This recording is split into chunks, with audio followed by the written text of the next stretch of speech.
আমি সকালে ঘুমেছিলাম, হঠাৎ শব্দ হয়েছে, বুঝছি চাক্কা বাস মারছে। হঠাৎ করে দেখি যে বেঙ্গল এই সামনে দেখি সঙ্গে, তারপর এইদিকে চাইলাম, তখন দেখি ইউনিকের অবস্থা খুবই জটিল। এবং আমি একটা ফেসবুকে দেখছি ভিডিও যে সম্পূর্ণ দোষ এই বেঙ্গলের, এবং তাকে মুখামুখি সংকোচ হয়েছে।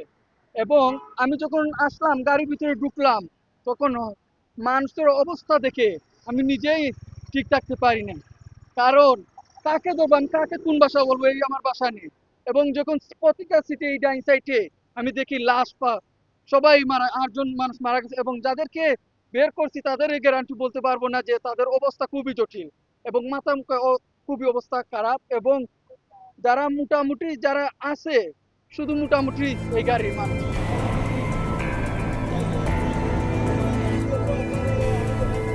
আমি